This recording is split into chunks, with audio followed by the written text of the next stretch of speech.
My wife cheated on me with our business partner, siphoned off $250, $0 from our joint account during the divorce, and now she's claiming ownership of our family home worth over $1 million. How do I fight her when she's twisted everything to look like my fault? I never thought I'd be the guy sitting here writing about how my wife, Lisa, cheated on me with our business partner. It's like one of those plot twists you see in movies, except this one's real, and it's wrecked my entire world. The crazy part, I found out not by some dramatic confession, but by stumbling across a mountain of bank statements and secret texts that shattered everything I thought I knew about my marriage and my life. Lisa and I had been together for nearly 10 years. We met in college, got married after a few years of dating, and built our life around a shared dream of stability and success. I was the workaholic, always pushing to grow our small business, while she handled the home front, making sure everything looked perfect. We weren't perfect, of course.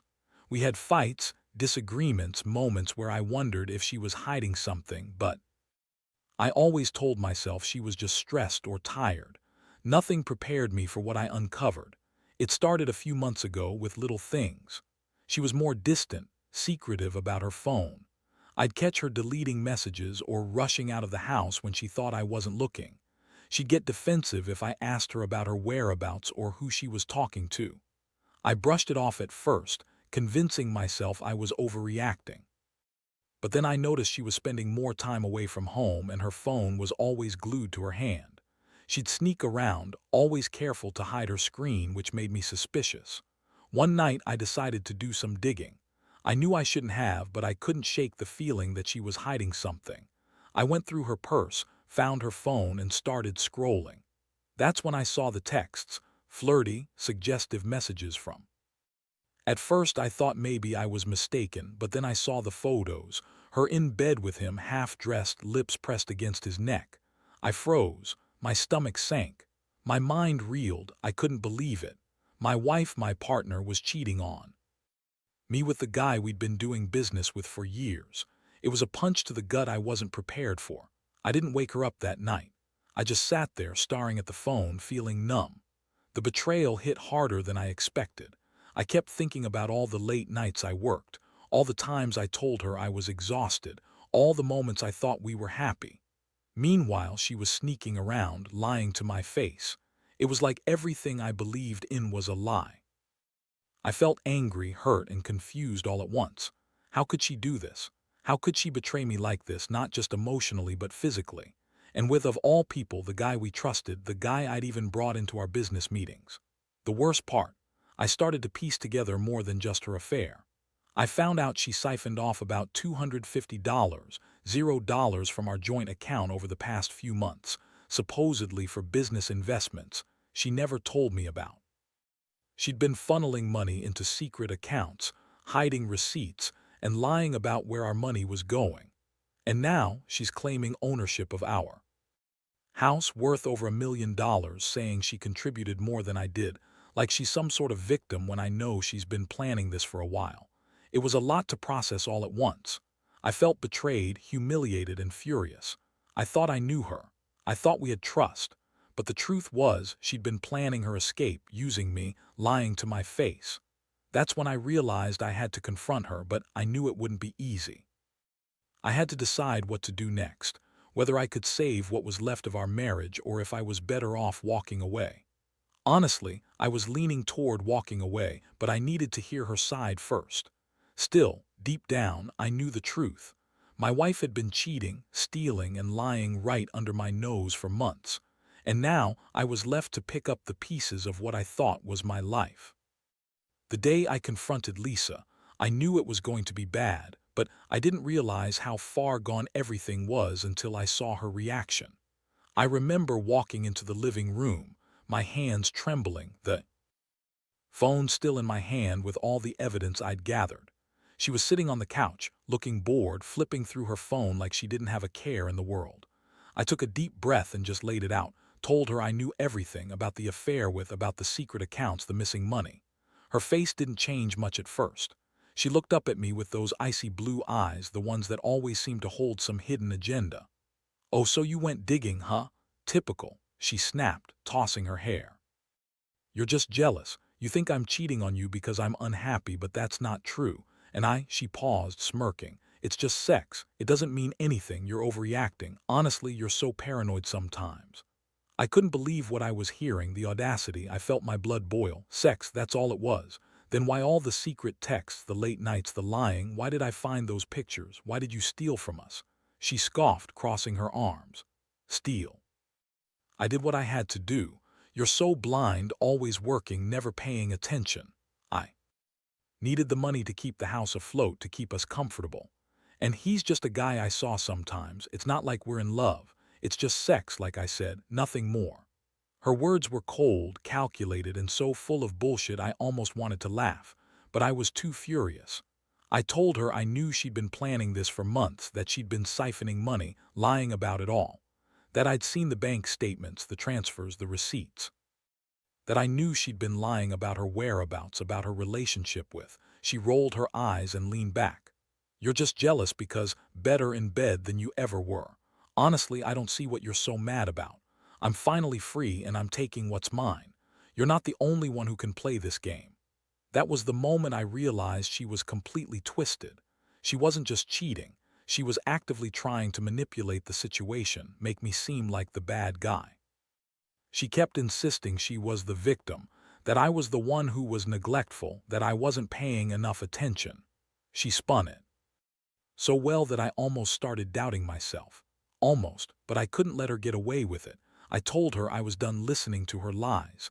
I said I'd be talking to my lawyer, that she wasn't going to get away with stealing our money or claiming the house. She just shrugged and said, "Good luck," like she didn't care. Like she already knew she'd won. That confrontation left me shaken. I felt betrayed on every level, by her, by the whole damn situation. My wife, who I thought I knew, was a different person entirely. And the worst part, I had no idea how to fight her. She was twisting everything, making herself out to be the victim, even as she was the one screwing me over. I knew she'd spin the story to her advantage, and I was pretty sure she'd try to turn our friends and family against me too. It was like I was fighting a battle on every front, and I didn't have the weapons to win. That night, I couldn't sleep. I kept replaying everything she said, everything I saw. I felt so damn helpless. Part of me wanted to just walk away and forget the whole thing, but I knew I couldn't let her get away with it. Not without a fight. I had to figure out how to stop her, how to protect what was mine, my house, my money, my dignity. But deep down, I knew that was only the beginning of a much longer, uglier battle. After that confrontation, I knew I had to act fast. Lisa was already spinning her stories, telling everyone that I was paranoid, controlling, maybe even abusive. She painted herself as the victim, claiming she was just trying to keep our home afloat while I was neglecting her. It was infuriating to see how she twisted everything, making herself look innocent and me like the villain. But I wasn't about to let her get away with it. My first step was to contact a lawyer. I needed someone who understood how to handle this mess, someone who could help me figure out how to protect my assets, especially the house and the money she siphoned off. I also started gathering all the evidence I had: bank statements, text messages, emails, anything that proved her deception. It was a lot to sift through, but I knew I had to be thorough. If this was going to go to court, I needed rock-solid proof. While I was doing that, Lisa started her campaign to turn friends and family against me. She told them I was controlling, jealous, unstable, anything to make herself look better. I could hear whispers and see the way people looked at me differently. It stung, but I kept my focus. I knew the truth, and I knew I had to stay calm. Getting angry or retaliating wouldn't help. Instead, I documented everything: her lies, her manipulations, the way she was trying to gaslight me. One day, she brought over to the house, claiming she wanted to talk things out. I couldn't believe it. She sat there, smiling, acting like everything was fine. Was there too, smirking like he was proud of what they'd done. It was surreal. I sat quietly, watching them, feeling a mix of disgust and helplessness. I wanted to throw them out, to scream at both of them, but I knew I had to keep my composure. I couldn't afford to give them any reason to paint me as the villain. The more I dug into her financials, the more I found out she'd been planning this for months. She transferred hundreds of thousands into secret accounts, funneling money away from us. I discovered she'd been using the money to pay off for his services, whatever that meant. She'd even bought herself a luxury car with stolen funds. I was furious. How could she do this? How could she betray me, our marriage, everything we built, just for a quick fling and some stolen cash? I also learned that she was claiming she contributed more to the house than I did, trying to argue that she had a right to it. That was a lie. She never worked or earned anything close to what I did. She was always the one spending money on clothes, vacations, and now, her secret affairs. I had the receipts, the proof, but I also knew I needed to be careful. She was good at twisting words, and I didn't want her to manipulate the court or my friends into thinking I was some kind of monster. The most shocking moment came when I found out she was planning to claim ownership of the house outright, saying she'd invested in it, and that she deserved half, if not more. I knew her game. She thought if she could get the house, she'd have a secure place to run to, leaving me with nothing. That's when I realized I had to fight hard, not just for the money but for my reputation and my future. I started talking to a financial investigator, someone who could trace the money she'd stolen and prove her deception. I also contacted a divorce attorney, someone who specialized in high net worth cases. I wanted to make sure I protected what was mine and held her accountable. I was furious, but I knew I had to stay strategic. If I let my emotions take over, I'd lose everything. In the meantime, Lisa kept up her act, pretending to be the victim, playing innocent in front of friends and family. She even accused me of abuse, which made me sick. I knew I had to be careful about how I handled this publicly. I couldn't let her twist the narrative any further. I was starting to see how deep her lies went, and I realized this wasn't just about infidelity. It was about betrayal on every level. Every day I felt more exhausted and more determined. I was fighting for my life, my reputation, and my future. I knew I couldn't let her win. I had to find a way to prove her guilt, to stop her from taking everything and leaving me with nothing. It was going to be a long fight, but I was ready. I wasn't going down without a fight. The legal process took longer than I expected, but I stayed focused. I knew Lisa was doing everything she could to spin her story, so I made sure my evidence was airtight. I hired a financial investigator who uncovered even more disturbing details. She transferred money to secret accounts, bought expensive gifts with our stolen cash, and even used some of it to pay off directly. Every new piece of evidence just fueled my determination to fight for what was rightfully mine. Meanwhile, Lisa's behavior became even more erratic. She started showing up at the house unannounced, claiming she wanted to discuss things like adults. But her tone was aggressive, her words filled with lies. She told friends she was the victim of a controlling husband who was trying to keep her down. She cried fake tears, played the victim card hard, and even accused me of abuse, something I knew was a complete lie. I didn't raise my voice, didn't get physical, but I could see her desperation growing. It was clear she was panicking, trying to salvage her reputation and her stolen money. One day, I found out she was trying to get a court order to claim the house, saying she'd invested her time and money into it and deserved half. I knew she'd twist the facts, but I had my proof. I filed a counterclaim, showing how she'd been siphoning off funds, lying about her contributions, and cheating on me with.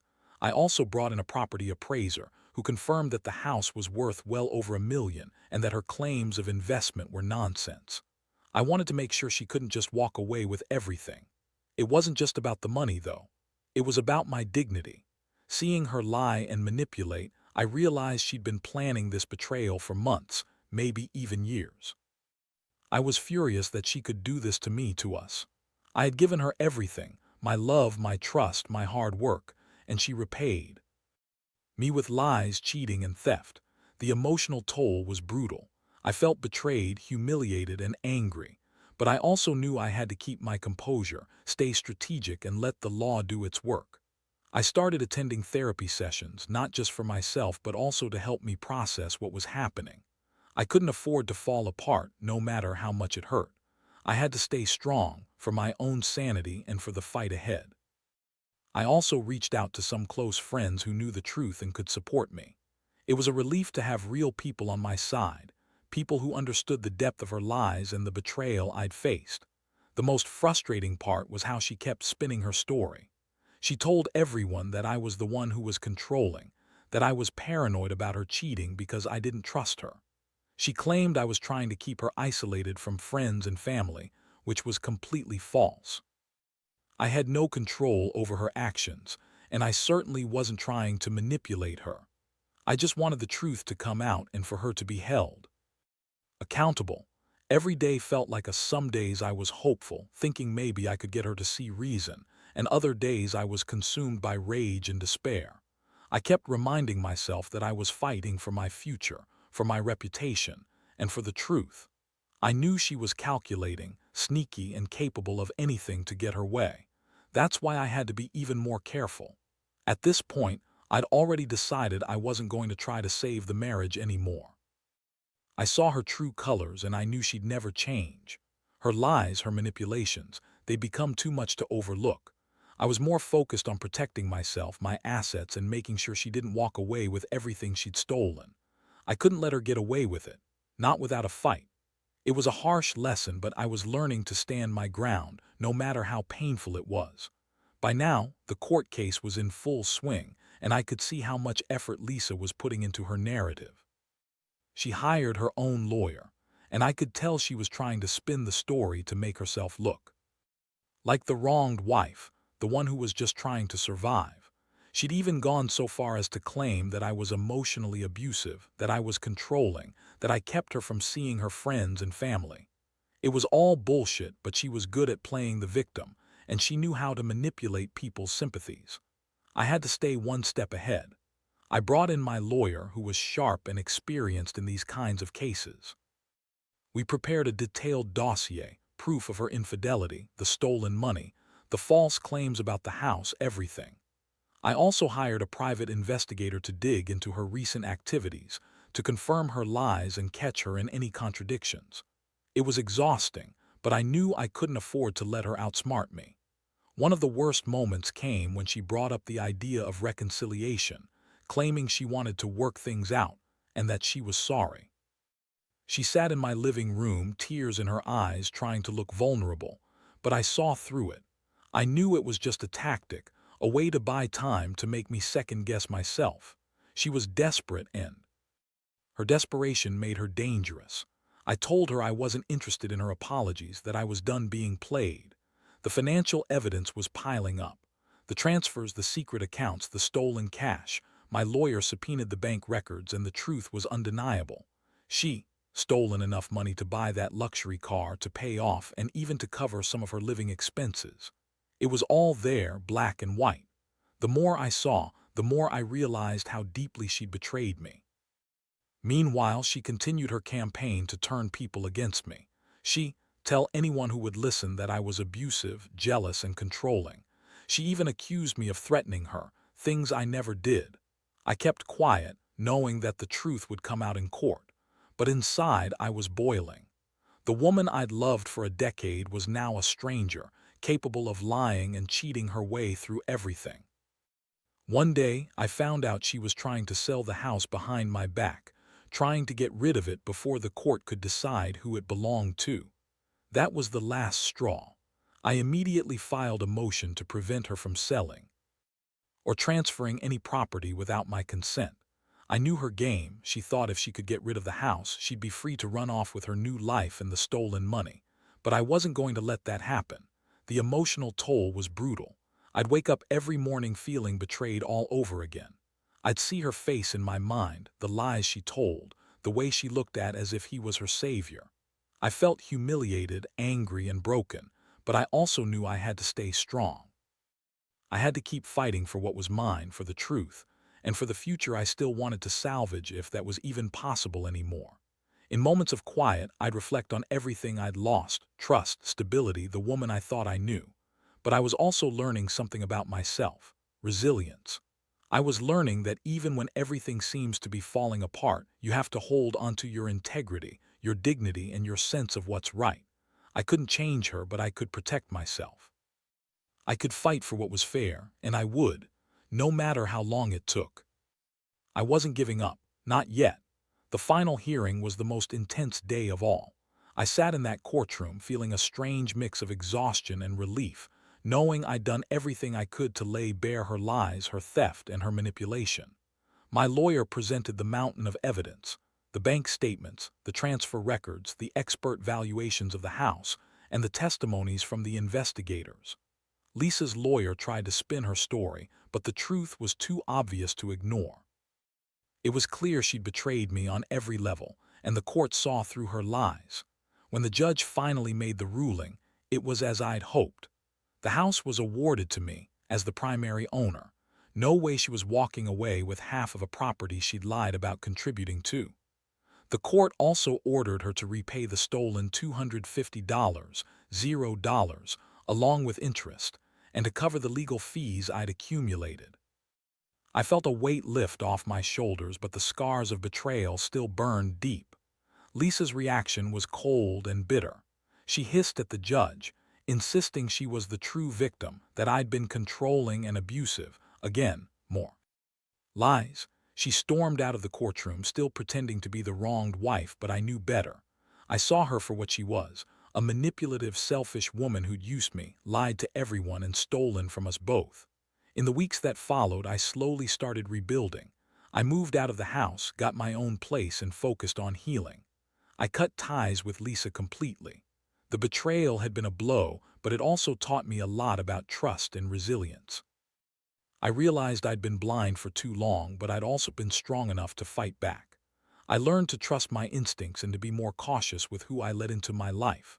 Looking back, I see it as a painful but necessary lesson. I lost a lot: my marriage, my sense of security, my trust, but I gained clarity. I learned that sometimes the only way to truly protect yourself is to face the truth head-on, no matter how ugly it is. And in doing so, you discover what you're really made of.